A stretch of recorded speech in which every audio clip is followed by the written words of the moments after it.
মাছগুলোকেও সুন্দরভাবে ভেজে নিয়েছি। কড়াতে তেল দিয়ে দিয়েছি, তেলের ওপরে জিরের ফোড়ন করে নেব।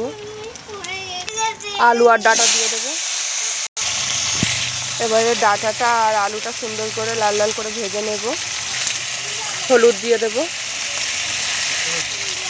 লবণ দেব।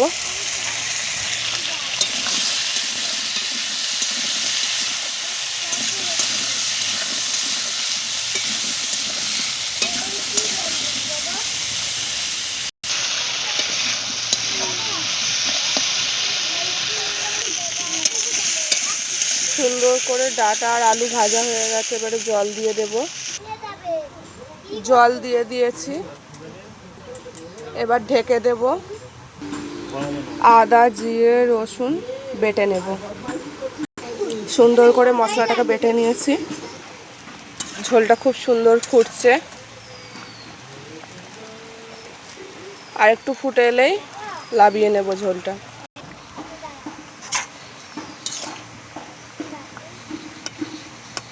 আলু খুব সুন্দর সিদ্ধ হয়ে গেছে, ডাঁটাও সিদ্ধ হয়ে গেছে। এবার ঝোলটা নামিয়ে নেব।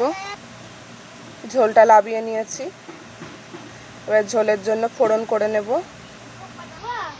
কড়াতে তেল দিয়ে দিয়েছি, পেঁয়াজ দিয়ে দেব।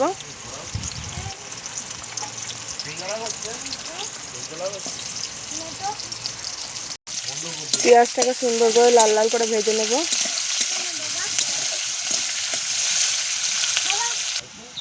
পেঁয়াজটা ভাজা হয়ে গেছে, যে মশলাটা করে রেখেছি ওটা দিয়ে দেব।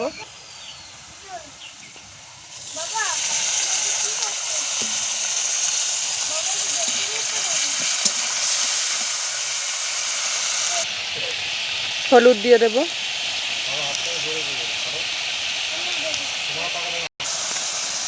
লঙ্কার গুঁড়ো দেব,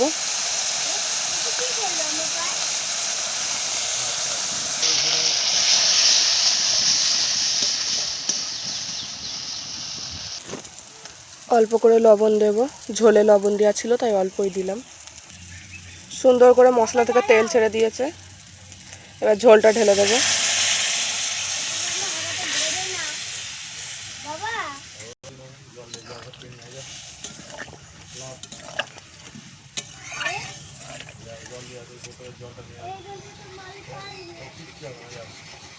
সুন্দর করে ঝোল ফুটে গেছে, এবারে মাছ দিয়ে দেব।